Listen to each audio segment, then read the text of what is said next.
The Appalachian Mountains do not forgive weakness. They never have, and they never will. But they remember strength. They honor the people who persist. They shelter the people who understand them. And in 1883, in the high country of West Virginia, where the ridgelines cut the sky like broken teeth, a woman named Margaret understood the mountains better than anyone alive.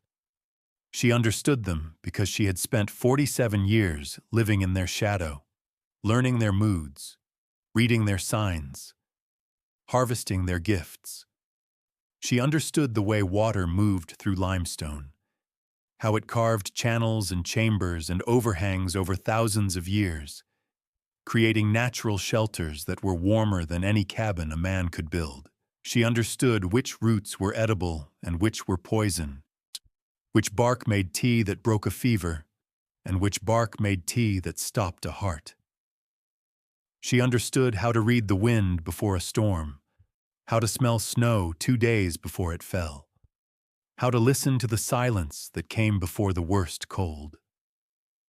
Margaret understood all of these things because her mother had taught her, and her mother's mother had taught her mother, in a chain of knowledge that went back to the first Scots-Irish settlers who walked into these mountains and decided that this was where they would make their stand against the world. That knowledge was everything Margaret had, and in the autumn of 1883, it was the only thing that kept her alive. Thomas died on September 14th. He died the way mountain men often died, quietly, without drama, his body simply giving out after 68 years of chopping wood and hauling water and breaking ground in soil that was more rock than dirt.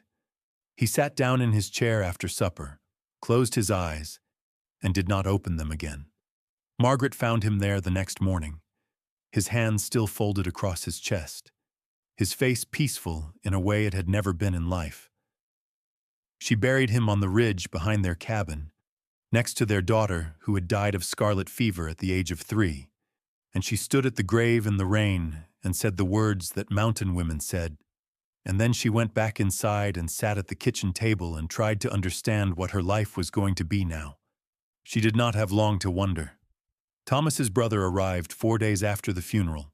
So his name was Thomas Garrett, the same Christian name as her dead husband, though the two men could not have been more different. Where her Thomas had been gentle and quiet and content with the simple rhythms of mountain life, his brother was lean and hard-faced, a man of 45 with dark clothing and a hat pulled low over calculating eyes. He came with a piece of paper and a lawyer's letter, and the expression that mixed false sympathy with barely concealed greed. The paper said that the homestead, the cabin, the land, the outbuildings, the livestock, everything belonged to him now. Under West Virginia law in 1883, a widow had limited property rights. The homestead had been in the Garrett family name, and with Thomas dead, the property passed to the nearest male relative. Thomas Garrett stood in Margaret's kitchen and read the lawyer's letter aloud, slowly, as if she might not understand the words. He told her she had 30 days to gather her personal belongings and leave. He told her she could take her clothing and her cooking pots and whatever small items she could carry. He told her the livestock stayed, the furniture stayed, the tools stayed. The winter stores, 300 pounds of potatoes, 200 jars of preserved vegetables, 100 pounds of smoked pork, the dried herbs and the cornmeal and the salt and the lard. All of it stayed. Margaret listened to all of this with the expression that mountain women wore when the world tried to break them. Steady, unblinking, carved from the same stone as the mountains themselves. She did not argue. She did not weep. She did not beg.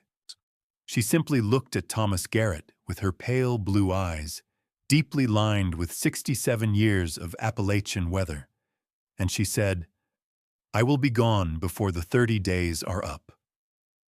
Thomas Garrett smiled. It was the smile of a man who had expected a fight and found none, and it made him uncomfortable because he did not know what to do with compliance. He left the cabin and rode back down the valley, and Margaret stood in the doorway and watched him go, and then she began to plan. She knew these mountains. She had walked every ridge and hollow within 20 miles of the cabin over 47 years of marriage.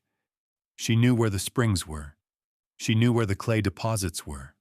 She knew where the limestone formations created natural shelters, overhangs and shallow caves and rock faces that blocked the wind and held the day's warmth through the night. And she knew about one place in particular. It was a rock overhang 3 miles north of the cabin, high on the shoulder of the ridge where Blackwater Creek began its descent toward the valley. She had found it years ago while gathering ginseng, a massive shelf of sandy cream limestone that jutted out from the hillside like a natural roof, extending 35 feet from the back wall to the drip line and running 70 feet along the face of the ridge. The overhang was deep enough to shelter a house.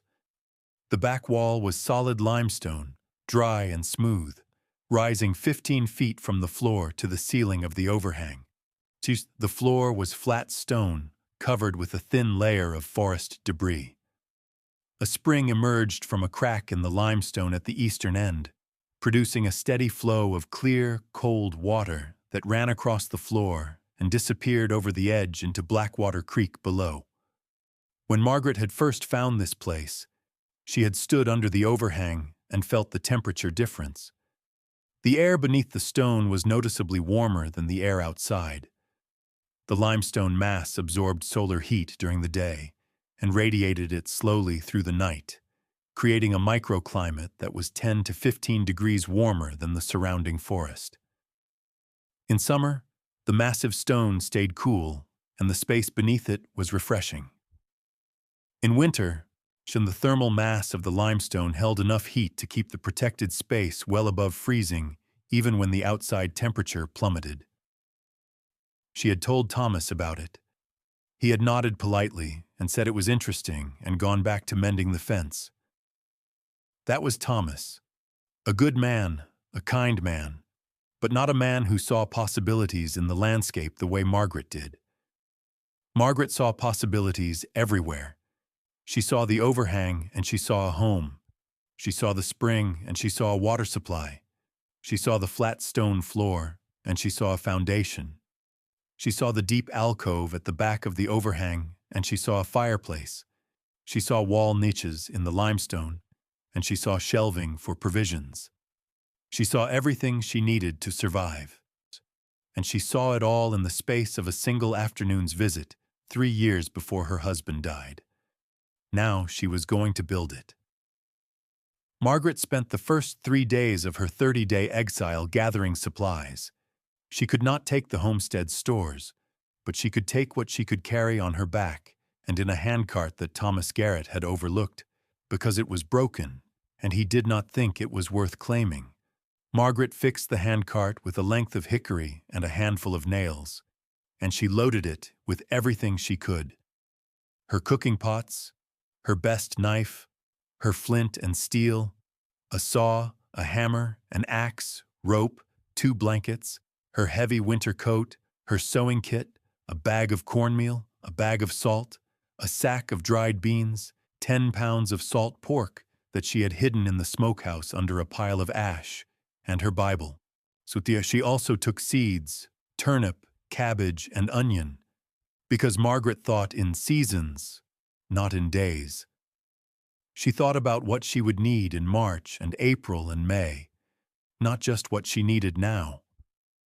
On the 4th day of her exile, Margaret loaded the handcart and walked out of the cabin for the last time. She did not look back. Mountain women did not look back. They looked forward, at the path, at the weather, at the distance between where they were and where they needed to be. She walked 3 miles uphill through October forest, the leaves turning gold and red around her, the handcart bumping over roots and rocks, her white cotton bonnet tied tight under her chin, and her brown bodice dark with sweat by the time she reached the overhang. So she stood at the entrance and looked at the space that was going to be her home, and she felt something that she had not expected to feel. Relief. Relief because she was no longer waiting. She was no longer at the mercy of Thomas Garrett and his lawyer's letter and his calculating smile. She was in the mountains, and the mountains knew her, and she was going to build something here that no man could take away. If you want to see how Margaret built a home under solid rock with nothing but her hands and her knowledge, subscribe to Hearthstone Hollow and tell me in the comments where you are watching from. Mid-script CTA. The first thing Margaret built was a wall. The overhang was open along its entire 70-foot face, which meant that wind and rain and snow could blow straight in from the south and west. To make the space livable, she needed to close off at least a portion of that opening. She chose a 30-foot section near the eastern end, where the overhang was deepest and the spring provided water. She marked the line where her wall would go, 3 feet thick, built from the flat limestone slabs that littered the slope below the overhang, and she began gathering stone. The technique she used was dry stacking, fitting stones together without mortar, relying on gravity and the careful selection of interlocking shapes to create a stable structure. This was not a primitive method. Dry stacked stone walls have stood for thousands of years across Scotland, Ireland, and the Appalachian Highlands. The key is patience and selection. You do not simply pile rocks. You choose each stone for its shape, its weight, its relationship to the stones around it. You lay the largest, flattest stones at the base. You stagger the joints so that no vertical crack runs through more than one course. You use small wedge stones to fill gaps and create tension that actually strengthens the wall rather than weakening it. And you build with a slight inward lean, perhaps 5 degrees from vertical, so that gravity presses the wall together rather than pulling it apart. Margaret had watched her father build stone walls when she was a girl. She had watched her husband build stone walls for 47 years. She knew the technique as well as she knew her own name. But knowing and doing are different things when you are 67 years old and alone on a mountainside. The stones were heavy. The largest slabs weighed 50 or 60 pounds, and Margaret weighed perhaps 130. Then moving them required technique rather than strength. She used the handcart to haul stones from the slope below, rolling them onto a wooden plank that she used as a ramp to lift them into position. She worked from sunrise to sunset, stopping only to eat cornmeal mush, cooked over an open fire, and to drink water from the spring. The first 3 courses of the wall took 4 days. By the end of those 4 days, Margaret's hands were raw and bleeding. Her back ached from her shoulders to her hips, and the wall was 18 inches high. She had 26 more days, and she needed the wall to be at least 8 feet tall to close off the space effectively. She did the arithmetic in her head and realized she would need to work faster. She found a way. She discovered that the slope below the overhang was covered in loose limestone slabs that had calved off the cliff face over centuries of freeze-thaw cycles. These slabs were already roughly flat and roughly uniform in thickness. Nature had done most of the shaping work. Margaret simply had to select the right sizes and haul them up the slope. She developed a system. Each morning, she would spend 2 hours selecting and staging stones at the base of the slope. Then she would spend the rest of the day hauling and stacking. She could lay 3 courses per day using this method, which meant the wall rose about 6 inches every day. By the end of the second week, the wall was 6 feet tall, and the enclosed space behind it was already noticeably warmer than the open air. See, the thermal mass of the stone was doing its work, absorbing heat during the sunny hours and releasing it slowly through the night. The wall also blocked the wind, which had been the single greatest source of heat loss in the open overhang. Margaret could feel the difference when she sat behind the wall in the evening. The air was still and warm and protected, and for the first time since Thomas died, she felt something that resembled safety. While building the wall, Margaret was simultaneously working on the interior. She cleared the floor of the enclosed section, sweeping away leaf litter and loose gravel to expose the flat limestone beneath. She chipped out a shallow drainage channel in the floor that directed the spring water from the eastern end of the space to a collection basin she carved near the wall. The basin was about 2 feet across and 8 inches deep, enough to hold several gallons of fresh water at all times, constantly replenished by the spring. She fashioned a cover for the basin from a flat stone to keep debris out. She identified natural niches and ledges in the back wall of the overhang, places where the limestone had eroded unevenly, creating shelves and alcoves of various depths. These would be her storage shelves. The largest niches were 18 inches deep and 3 feet wide, perfect for rows of glass jars. The smaller niches would hold dried herbs, salt containers, and small tools. Margaret cleaned each niche, chipping away loose stone to create level surfaces, and she began mentally cataloging what would go where. The fireplace was the most critical element. Without heat, the space would be livable in autumn and spring, but deadly in deep winter. Margaret chose a spot at the back of the enclosed area where the overhang ceiling was highest, about 12 feet, and where a natural crack in the limestone ran from floor to ceiling. This crack was narrow, no more than 4 inches wide, but it extended all the way through the rock to the surface above. It would serve as a natural chimney. Margaret built the fireplace from the same dry stacked limestone she used for the wall. She constructed a hearth of flat stones laid on a bed of clay that she dug from a deposit she found a quarter-mile down the slope. The firebox was 3 feet wide and 2 feet deep, with angled side walls that would reflect heat forward into the living space. She built a stone lintel across the top of the firebox, a single massive slab that she spent an entire day hauling into position using a lever made from a hickory pole. Above the lintel, she constructed a tapered stone flue that directed smoke upward into the natural crack in the ceiling. She sealed the joints of the flue with clay mixed with dried grass, creating a mortar that hardened in the heat of the first fire and became nearly as durable as the stone itself. The first fire she lit in the completed fireplace was a moment of profound significance.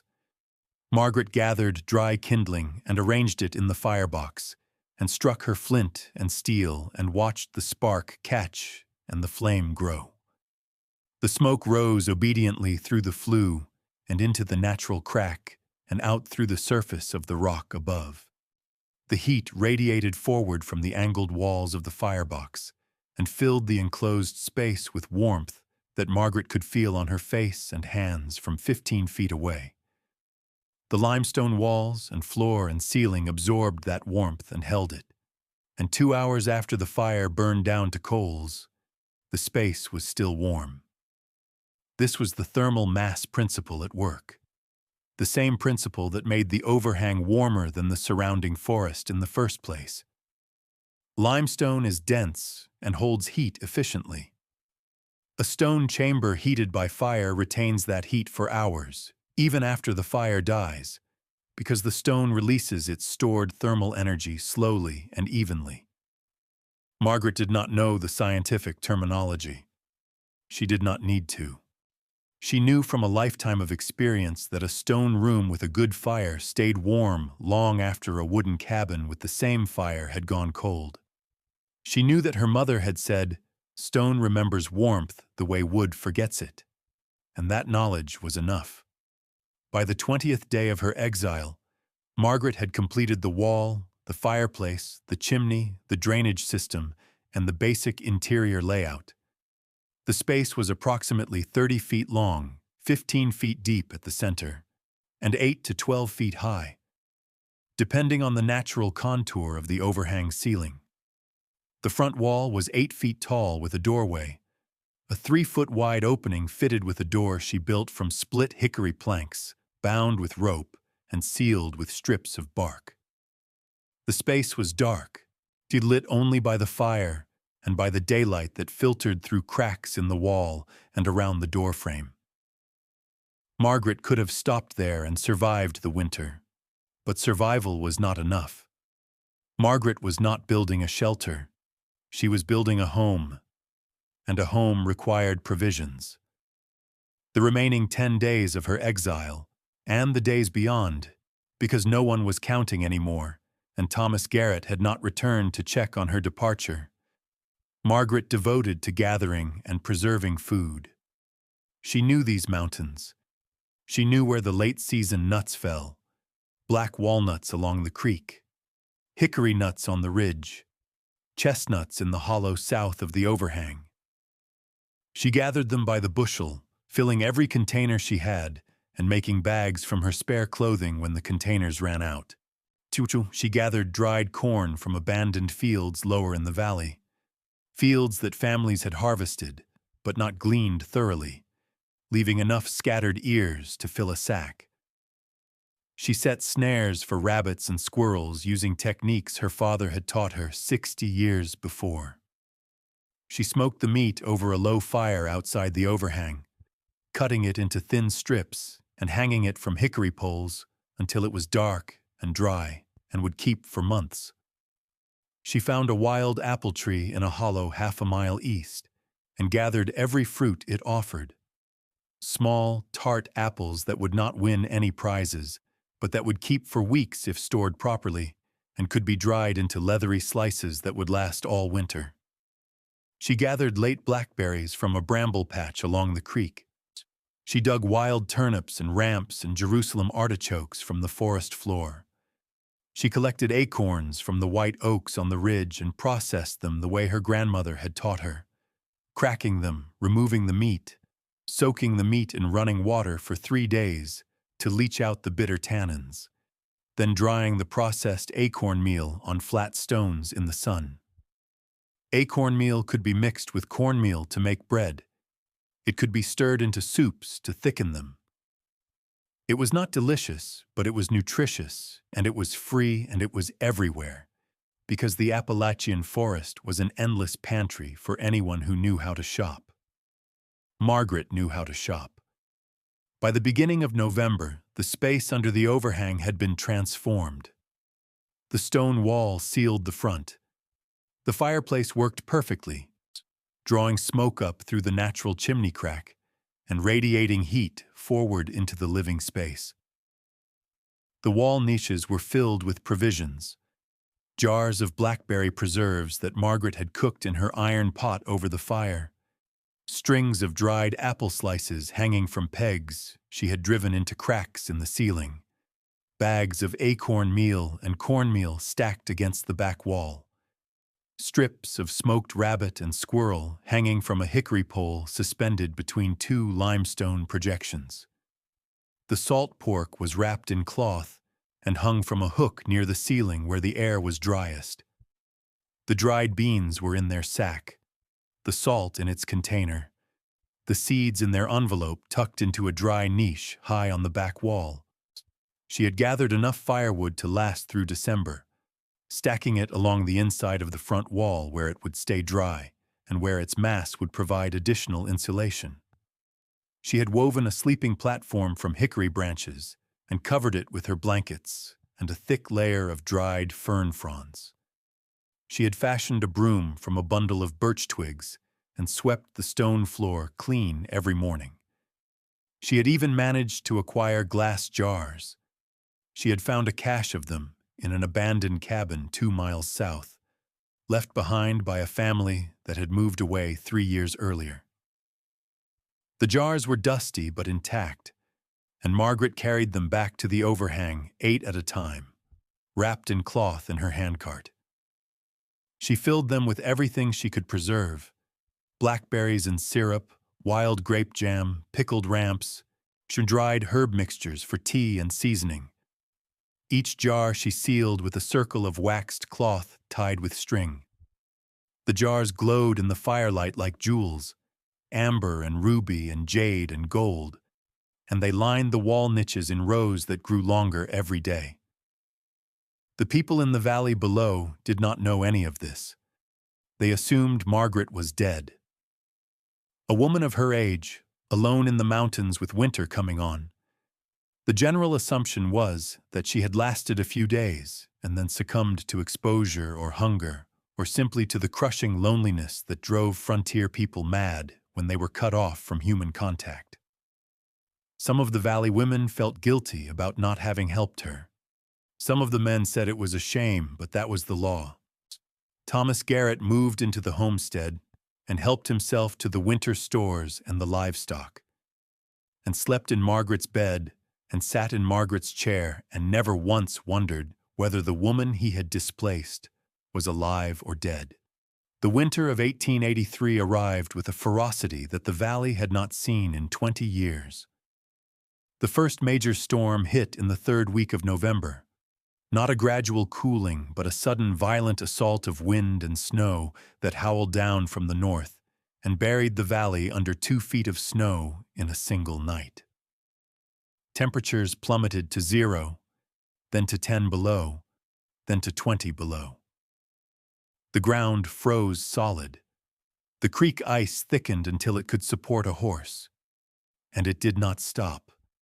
December brought storm after storm after storm, each one piling more snow on the last, each one driving the temperature lower, each one pushing the families of the valley closer to crisis. The shallow root cellars froze. The livestock that had not been adequately sheltered began to die. Firewood supplies that had seemed generous in October were dwindling at an alarming rate because the cold was so intense that fires had to burn around the clock just to keep cabin interiors above freezing. By Christmas, 3 families had already run through their winter food stores and were dependent on neighbors for survival. By mid-January, the entire valley was on strict rations. The snow was 4 feet deep in the open and drifted to 8 or 10 feet in the hollows and draws. Travel between homesteads was dangerous and sometimes impossible. A woman named Clara Hendricks attempted to walk half a mile to her sister's cabin in early January and became disoriented in a whiteout and wandered for 3 hours before her husband found her, nearly frozen, huddled against a fence post 200 yards from her own front door. Thomas Garrett, in the homestead that had been Margaret's, discovered that winter stores, which had seemed abundant in September, were inadequate for a winter of this severity. The potatoes in the shallow root cellar had frozen and spoiled. The preserved vegetables had survived better, but he had been eating them freely, not rationing, because he had assumed the winter would be normal. By February, he was down to salt pork and cornmeal, and even those supplies were running low. He sat in Margaret's cabin, burning Margaret's firewood, just eating the last of Margaret's stores, and he did not think about Margaret at all. The hunter's name was Elijah. He was a man in his 30s, lean and weathered, dressed in buckskin clothing that was stiff with cold and stained with the blood of the rabbit he had been tracking when he lost his way. He had been hunting in the high country above the valley when a sudden squall, one of those vicious mountain storms that materializes from clear sky in less than an hour, had caught him in the open and disoriented him completely. He had been wandering for most of a day, his fingers going numb, his feet losing feeling, the snow falling so thick he could not see more than 10 feet in any direction. He was going to die. He knew he was going to die. And then he smelled smoke. Wood smoke, carrying on the wind from somewhere upslope. He followed it through the trees and the blinding snow, stumbling over hidden rocks and fallen branches, his lungs burning in the frozen air, and he came around a shoulder of rock and saw something that stopped him in his tracks. There was a stone wall built into the face of the mountain, a wall with a door in it, and smoke rising from somewhere above the wall, curling up through a crack in the overhanging rock and dissipating in the storm. There was a light, a warm, amber glow, leaking around the edges of the door and through the gaps between the stones. Elijah stood in the snow and stared. He could not comprehend what he was seeing. There should not have been a structure here. He knew these mountains well enough to know that no cabin had ever been built on this ridge. And yet there was a wall, and a door, and smoke, and light, and the unmistakable sense of human habitation in a place where no human should have been. He walked to the door and knocked. The door opened, and Margaret stood there. She was wearing her brown bodice over her white blouse, her white apron, her white cotton bonnet tied under her chin. Her face was deeply lined and serious. Her pale blue eyes studied him without surprise, without fear, with the calm assessment of a woman who had been expecting the mountain to send her someone eventually. "Come in," she said. Elijah stepped through the door and into the space behind the wall, and he could not speak. The warmth hit him first, a deep, enveloping warmth that radiated from the stone walls and the fireplace and the limestone ceiling above. After hours of freezing wind and blinding snow, the warmth was so intense and so sudden that it made his eyes water. Then he saw the provisions. The wall niches were packed. Every alcove, every shelf, every ledge was filled with food. Jars of preserves glowing amber and ruby in the firelight. Strings of dried apple slices and strips of smoked meat hanging from the ceiling. Bags of meal and grain stacked against the walls. Bundles of dried herbs, sage, thyme, yarrow, filling the space with a scent that was sharp and clean and alive. It was more food than Elijah had seen in any single location since the beginning of winter. It was more food than most families in the valley had in their homes, and it was all here, in a stone room built under a rock overhang by a woman who the valley had assumed was dead. "How long have you been here?" Elijah asked. "Since October," Margaret said. She handed him a cup of hot broth made from smoked rabbit and wild herbs. She gave him dried apple slices and cornbread and a piece of salt pork. She sat him by the fire and let him warm himself, and did not ask questions because mountain people understood that a man needed warmth before he needed conversation. Elijah stayed the night. He slept on the stone floor near the fire, wrapped in one of Margaret's blankets, and when he woke in the morning, the storm had passed, and the world outside was white and silent and impossibly cold. But inside the overhang, the temperature was comfortable. The fire had burned down to coals during the night, but the stone walls had retained enough heat to keep the space warm. Margaret was already up, feeding the fire, heating water for tea. Elijah looked at the wall she had built, and the fireplace she had constructed, and the provisions she had gathered, and the life she had created from nothing. And he said, "Ma'am, there are people dying in the valley." Margaret said, "I know." Elijah said, "They do not have food. They do not have warmth.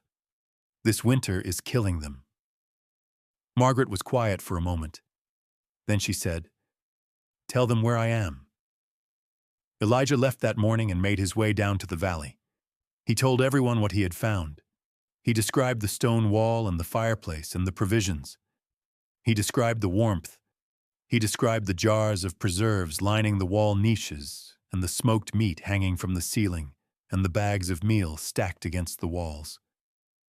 And the valley people, who had assumed Margaret was dead, had realized with a shock that was equal parts shame and amazement that the woman they had abandoned to the mountains had not only survived, she had thrived. She had built a home that was warmer and better provisioned than most of theirs. She had done it alone, with nothing but a broken handcart and her own knowledge, in 30 days. They came to her. They came one family at a time, trudging up the mountainside through 4 feet of snow, following the trail that Elijah had broken. They came with empty hands and hollow eyes, and the desperate exhaustion of people who had been fighting the cold for months and losing. The Hendricks family came first, Clara and her husband and their 2 children, all of them thin and shivering and too tired to be ashamed. Margaret opened her door and let them in and gave them broth and cornbread and dried fruit and smoked meat, and she did not say a single word about the fact that not one person in the valley had spoken up when Thomas Garrett had thrown her out of her home. She did not say it because it would not have been useful, and because mountain women did not waste words on grievances when there was work to be done. The Campbells came next, then the Tatums, then the Moores. Each family received food and warmth and Margaret's quiet, competent hospitality. She heated stones in the fire and wrapped them in cloth for people to carry home, portable heat that would keep their cabins warm for hours. She gave them dried herbs for tea that would fight the coughs and fevers that were spreading through the valley. She showed them how to make acorn meal and how to set snares and how to identify the winter plants that were still edible under the snow. She taught them in a few hours what her mother and grandmother had taught her over a lifetime. The last person to climb the mountain to Margaret's Overhang was Thomas Garrett. He came in late February, alone, on a day when the temperature had risen to a relatively mild 15 degrees and the snow had compacted enough to walk on. He came because he was hungry and because his pride had finally been broken by the simple arithmetic of starvation. He had no food, no prospect of getting food, and no one in the valley willing to share with him because everyone knew what he had done to Margaret, and because everyone was barely surviving themselves. He stood at Margaret's door, and he could not meet her eyes. He stood with his hat in his hands and his shoulders slumped, and his expensive dark clothing hanging loose on a body that had lost 20 pounds since September. He said, "Margaret." She said, "Thomas." He said, "I need help." She opened the door wider and let him in. She gave him the same broth and the same cornbread and the same dried fruit that she had given to everyone else. She did not gloat. She did not lecture. She did not remind him of the lawyer's letter or the 30-day deadline or the smile he had worn when he told her to leave. She gave him food because he was hungry and because that is what mountain people did. They fed the hungry, even the ones who had wronged them, because the mountains were hard enough without people making them harder.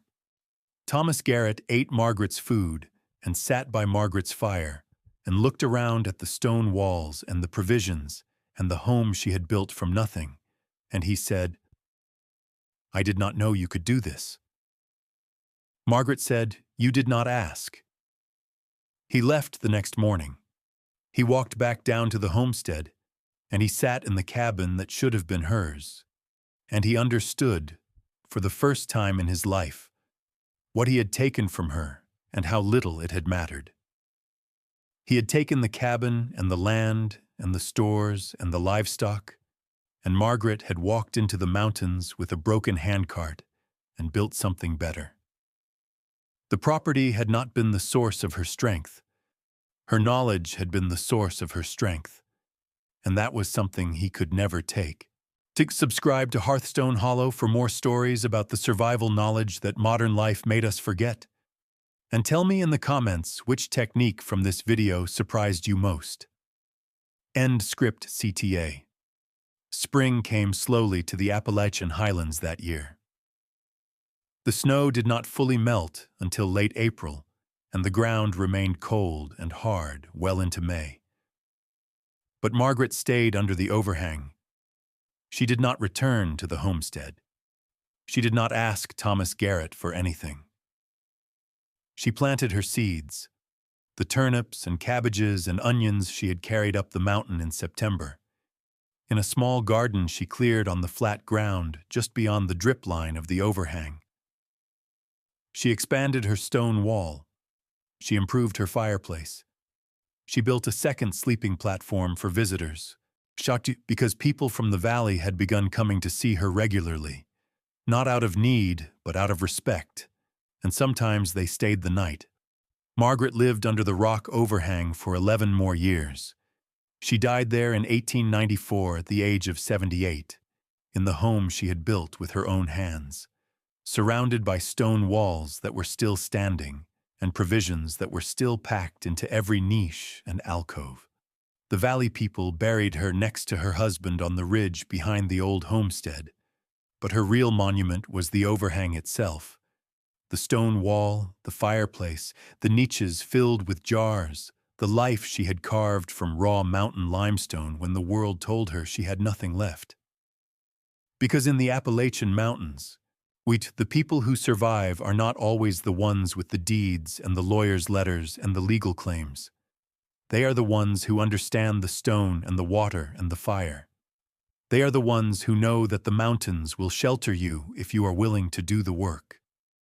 They are the ones who build homes from overhangs and feed their enemies from wall niches and face the worst winter in 20 years with nothing but knowledge and determination and hands that never stop working.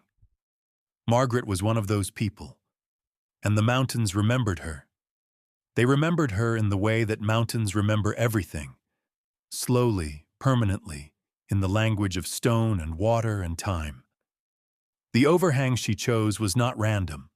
It was a formation that had been created over millennia by the slow dissolution of limestone in slightly acidic rainwater. The same process that carved the great caves of the Appalachians, Luray Caverns, Mammoth Cave, the endless networks of passages beneath the West Virginia highlands, had also carved this overhang, this shelf of stone that jutted from the mountainside like a protective hand. The limestone itself was approximately 300 million years old, formed during the Mississippian period, when the Appalachian region was covered by a warm, shallow sea. Marine organisms, shellfish, coral, tiny creatures too small to see, lived and died, and their calcium carbonate shells accumulated on the seafloor layer upon layer over tens of millions of years, compressing under their own weight into the dense, chitin cream-colored rock that Margaret used to build her walls and her fireplace and her home. When Margaret pressed her palm against the back wall of the overhang, she was touching the compressed remains of an ancient ocean. She did not know this. She did not need to know this. But the stone knew. And the stone was good building material because 300 million years of compression had made it dense and uniform and thermally stable. The perfect material for a dwelling that needed to hold warmth through the coldest nights of the Appalachian winter. The thermal properties of limestone are remarkable. A cubic foot of limestone weighs approximately 170 pounds and has a specific heat capacity that allows it to store significant thermal energy. When Margaret's fireplace heated the air in her enclosed space, that heat did not simply float around and escape through the cracks in her wall. It was absorbed by the surrounding stone, the walls, the floor, the massive ceiling of the overhang, and stored there, radiating slowly back into the living space over many hours. This is the same principle that makes stone cathedrals cool in summer and warm in winter. It is the same principle that made the Roman hypocaust heating system work. It is the same principle that modern passive solar architects use when they design buildings with thick stone or concrete walls that absorb sunlight during the day and release warmth at night. Margaret understood this principle instinctively, the way a bird understands aerodynamics without knowing the mathematics. She knew that stone held warmth. She knew that thick walls held more warmth than thin walls.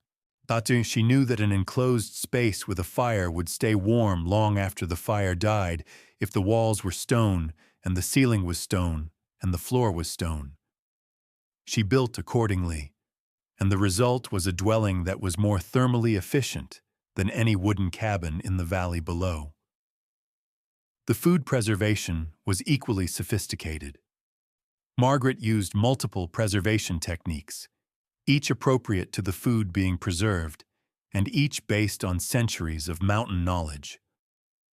Smoking works by exposing meat to wood smoke that contains antimicrobial compounds, formaldehyde, acetic acid, and various phenolic compounds that kill bacteria and inhibit mold growth while also removing moisture from the meat through a combination of heat and air circulation. In the thin strips of rabbit and squirrel that Margaret hung over her smoking fire dried slowly over several days, losing 60 to 70% of their water content and becoming essentially shelf-stable for months. Salt preservation works differently. The high concentration of sodium chloride in salt pork draws water out of bacterial cells through osmosis, effectively dehydrating any microorganisms that might cause spoilage. Margaret's salt pork, properly cured and wrapped, would last through the winter and well into spring without significant degradation. The jar preserves relied on a combination of sugar concentration and sealed storage. Margaret's blackberry preserves, cooked to a thick consistency with a high sugar content, were hostile environments for bacterial growth, sealed under waxed cloth and glass jars, till they would remain safe to eat for a year or more. Each of these techniques, smoking, salting, sugar preservation, drying, addressed a different aspect of the fundamental challenge of food storage, preventing the growth of microorganisms that cause spoilage. Margaret did not think of it in these terms. She thought of it as her mother had taught her and her grandmother had taught her mother. Smoke the meat until it is dark and dry. Salt it until it is firm. Cook the fruit until it is thick. Dry the herbs until they crumble. Seal the jars until they hold. Simple rules, passed down through generations, that encoded complex biochemistry in language that a mountain woman could understand and apply without a laboratory or a textbook. This knowledge, practical, specific, tested by generations of use, was Margaret's true inheritance. Not the homestead, not the cabin, not the land or the livestock or the winter stores that Thomas Garrett had claimed with his lawyer's letter. Those were things. Things could be taken. Things could be lost. Things could burn or break or rot. But knowledge, once learned, belonged to the person who held it permanently and completely, and could not be confiscated by any law or any man. When Thomas Garrett took the homestead, he thought he was taking everything Margaret had. He was wrong. He was taking the least important things she possessed. The important things: how to read the mountain, how to build with stone, how to find food in a forest, how to keep warm when the world was cold, how to survive when survival seemed impossible. Those things walked out the door with Margaret on the day she left. She'd loaded into the handcart alongside the cornmeal and the salt and the flint and steel. Those things were what built the home under the overhang. Those things were what filled the wall niches with food and lit the fireplace and kept Margaret alive and healthy and strong while the valley below slowly starved. And those things were what saved the valley in the end, when Margaret opened her door to the hunter, and then to the families, and then to the brother-in-law who had cast her out, and shared her knowledge and her provisions with the same generosity and the same quiet competence that had defined every day of her 67 years in the mountains. The overhang still exists. The stone wall still stands, though it has settled and shifted over the decades. The fireplace is intact. The wall niches are empty now, but you can still see where the jars sat, worn smooth by decades of use. The spring still flows from the crack in the limestone, clear and cold and constant, the way it has flowed since before Margaret found it, since before the first settlers came to these mountains, since the limestone was young and the Appalachians were tall and the world was a different place entirely. The mountains do not forgive weakness, but they remember strength, and they remember Margaret. What Margaret built under that overhang was more than a shelter. It was a declaration. It was a statement written in stone and fire and preserved food that said, "You can take my home, but you cannot take what I know. You can take my land, but you cannot take my hands. You can take everything I own and leave me standing in the rain with nothing but a broken handcart and a bag of cornmeal. And I will walk into the mountains and build something from nothing because that is what Appalachian women have always done." The law said Margaret had no rights to property. The law said the homestead belonged to the nearest male relative. The law said a widow was dependent on the charity of her husband's family. But the mountains did not care about the law. The mountains cared about competence. The mountains cared about who understood stone and water and fire and food and the thousand small skills that separated survival from death in the high country of West Virginia. And by that standard, the only standard that mattered when the snow was 4 feet deep and the temperature was 20 below and the valley was starving, Margaret was the richest person for 20 miles. She was richer than Thomas Garrett with his homestead and his livestock. She was richer than the Hendricks family with their cabin and their cleared land. She was richer than anyone in the valley because she possessed something that could not be seized or sold or given away in a lawyer's letter. She possessed knowledge, generational knowledge. The accumulated wisdom of Scots Irish mountain women who had been building and preserving and surviving in these hills for 150 years. Knowledge of stone, which limestone makes the best walls, how to dry stack for stability, how to angle a flue for proper draft, how thick a wall needs to be to hold the night's warmth through to morning. Knowledge of food, which wild plants are edible in every season, how to smoke meat so it lasts through winter, how to process acorns into meal, how to seal a jar with wax cloth so the contents stay safe for months. Knowledge of the forest, where the springs are, where the clay is, where the sheltered places hide, which trees make the best firewood, and which make the best tools, and which make the best medicine.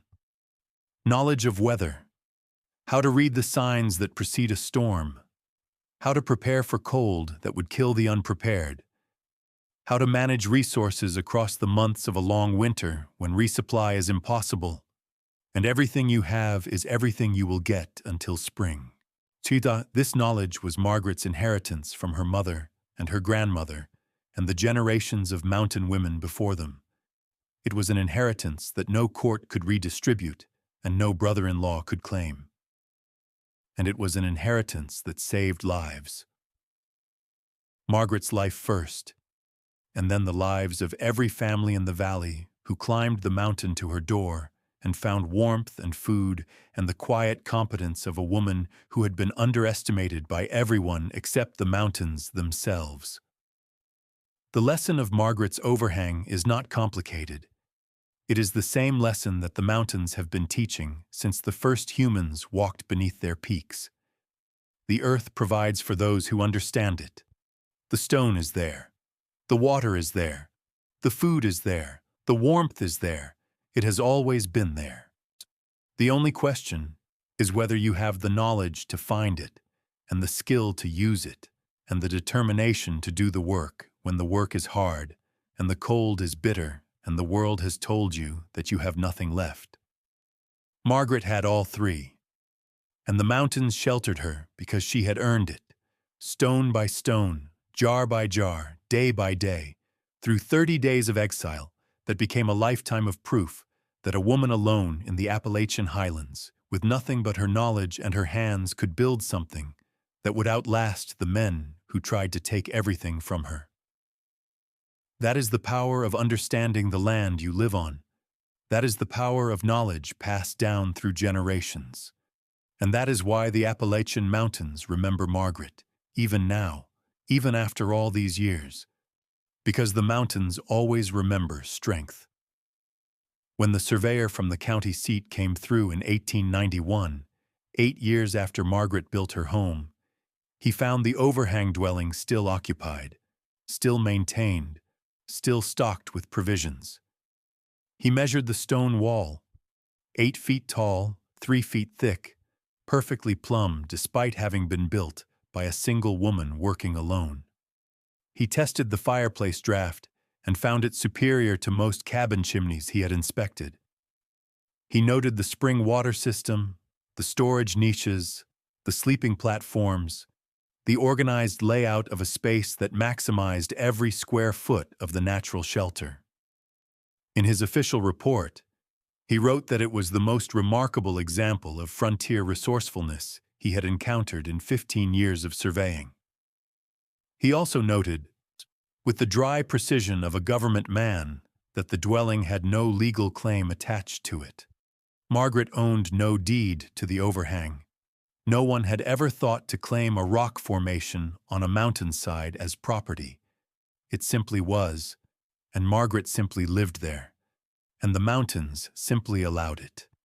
That arrangement, informal, unrecorded, sustained entirely by knowledge and labor and mutual understanding between a woman and the landscape she inhabited, lasted longer and served better than any legal document Thomas Garrett ever held.